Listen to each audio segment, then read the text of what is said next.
Bonjour, nous sommes là aujourd'hui pour interviewer Thibaut qui est parti à l'Indian Institute of Management de Bangalore et il est parti au semestre 1 de l'année 2012-2013. Donc, première question, Thibaut, pourquoi avoir choisi de partir dans cette université? Alors tout d'abord parce qu'elle est en Inde, donc c'était un pays qui m'attirait pour la culture, l'exotisme, et aussi je sais que c'est un pays très étudiant, 1 milliard d'habitants, donc il y a beaucoup d'étudiants. Et du coup cette université je l'ai choisie parce que c'est une des meilleures en Inde et elle forme l'élite intellectuelle au point de vue management. Ensuite, quelles sont les conditions requises pour intégrer cet établissement en termes de TOEIC, TOEFL ou même de notes, quelle moyenne tu as? Alors moi j'avais 15,5 de moyenne, remède, donc j'ai fait ma propre moyenne parce qu'il n'y a pas de classement. Il n'y a pas de TOEFL ou de TOEIC requis, à proprement parler, c'est pas un requis académique. Par contre il faut envoyer son CV et c'est eux qui peuvent avoir un droit de veto sur ta candidature. Donc je me rappelle qu'il y avait à l'époque, quand j'ai postulé, 260 personnes qui avaient postulé à cette université. Il y avait grosso modo 6 places pour l'année. Donc voilà. Après, tu sais comme moi que c'est le jeu des notes et des classements de l'université. En termes de documents administratifs, carte de séjour, visa, passeport. Donc il faut obtenir un visa pour aller en Inde.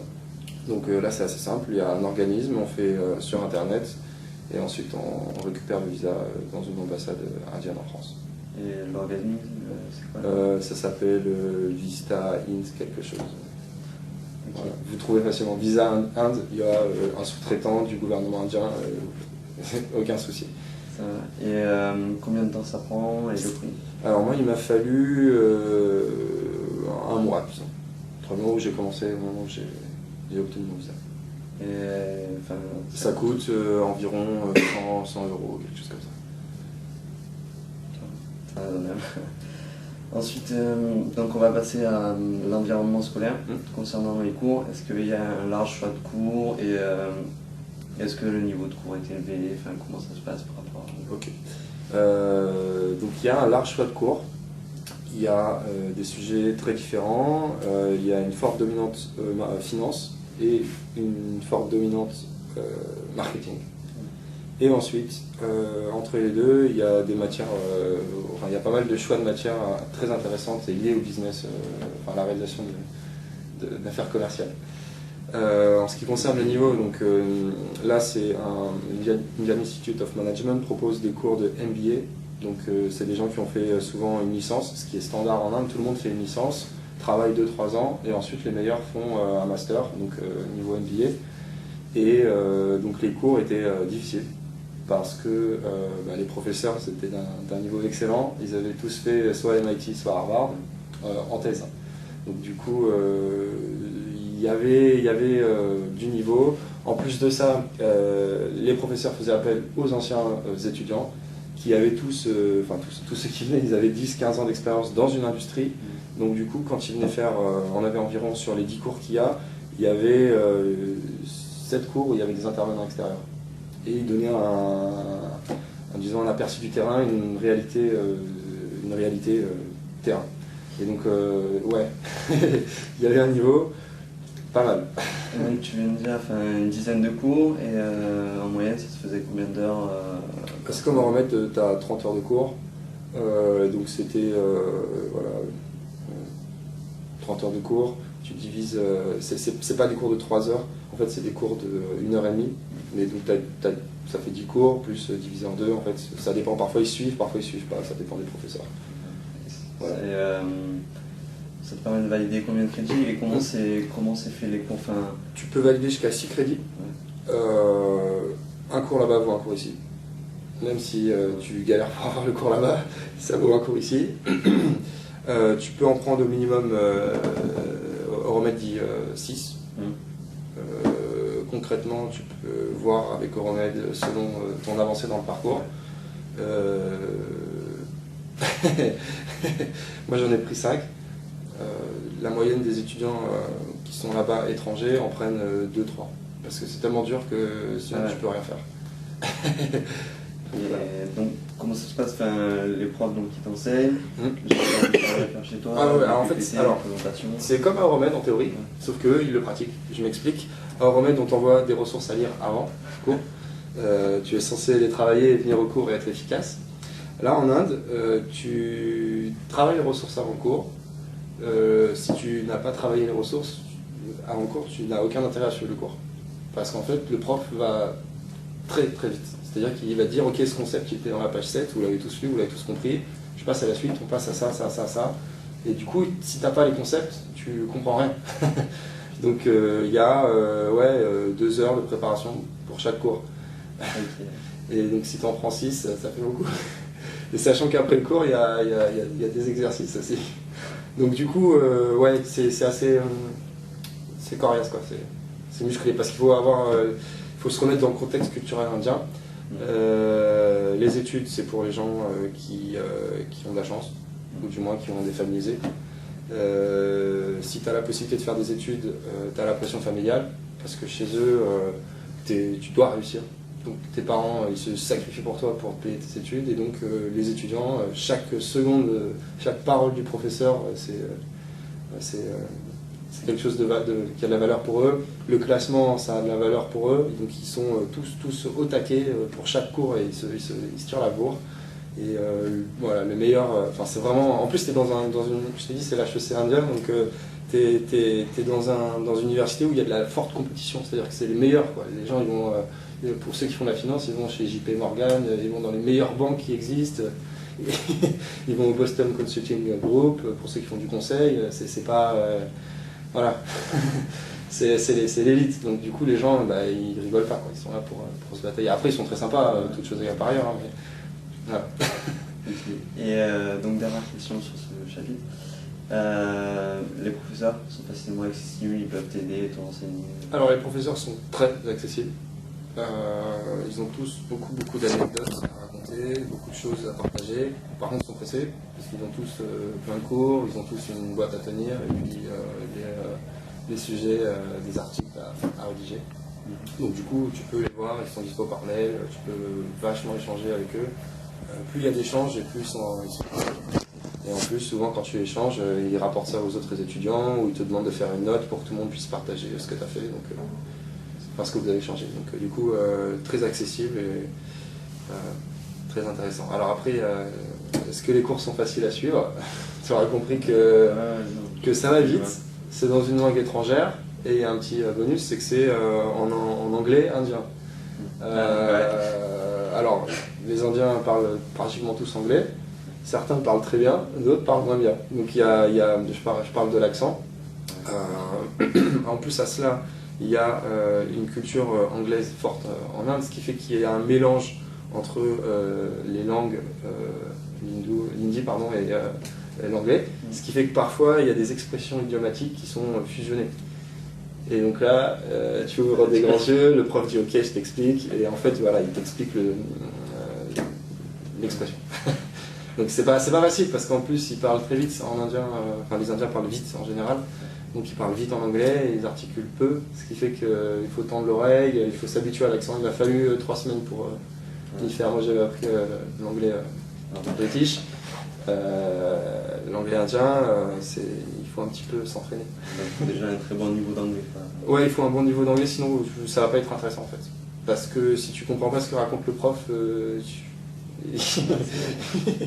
voilà. Donc maintenant on va passer à la partie environnement étudiant et intégration.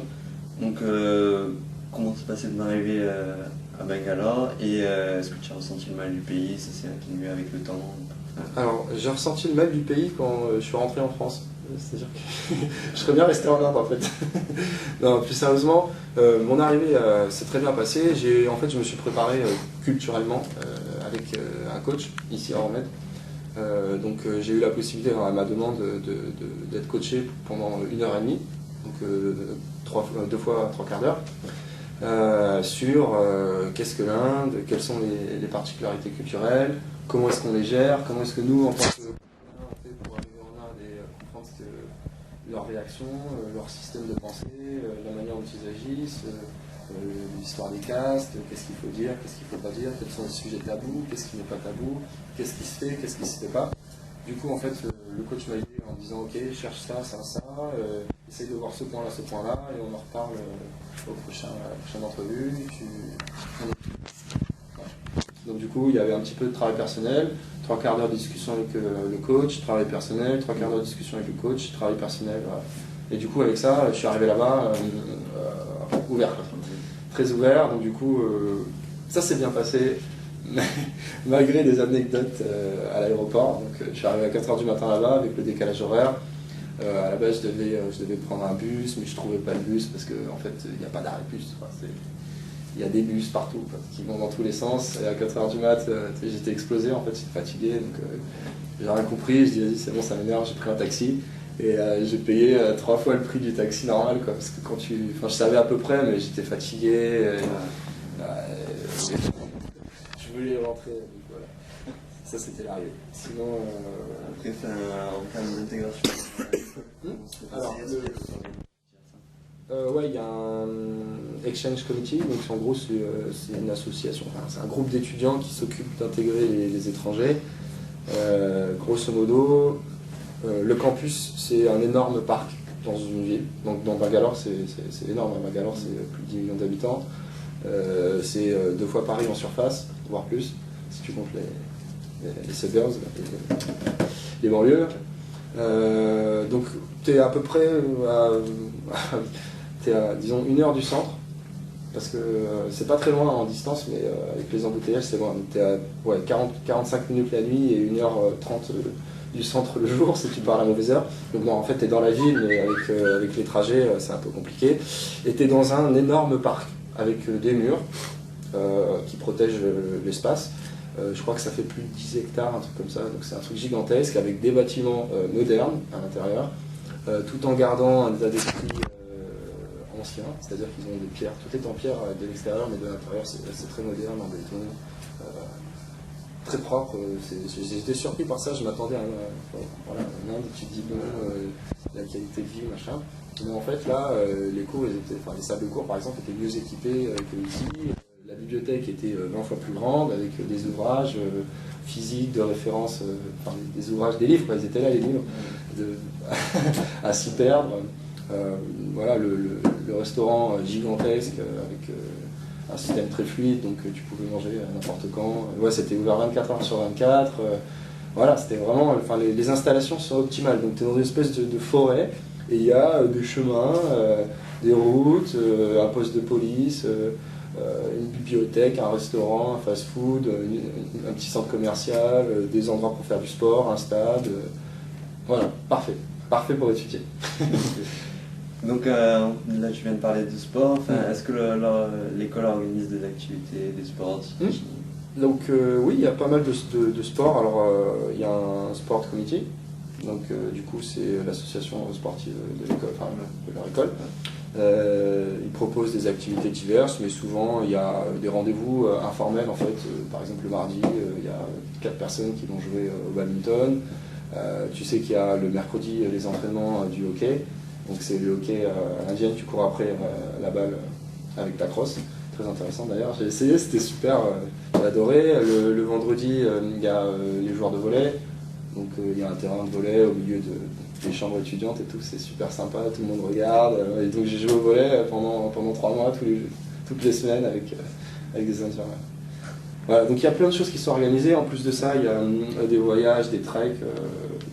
Génial ça. Génial, en fait, c'est une asso qui gère ça et tu payes, je sais pas, 25 € et tu as le bus, tout est pris en charge en fait. Et tu vas dans des endroits non touristiques, et donc c'est génial à faire. Et donc ensuite, est-ce que c'est possible de faire partie d'une asso, de valider un ProAct là-bas? Ouais, en soi tu peux valider un ProAct. Tu peux valider un ProAct, faire partie d'une asso, non, parce qu'il y a des procédures très complexes pour pouvoir intégrer les associations. Il y a des moments pour pouvoir y postuler et pour s'y faire intégrer. Par contre, ouais, valider un ProAct si tu as un vrai projet que tu peux mettre en place en lien avec une de leurs assos ou même un projet hors asso de là-bas. Ouais, il y a possibilité de faire des ProAct.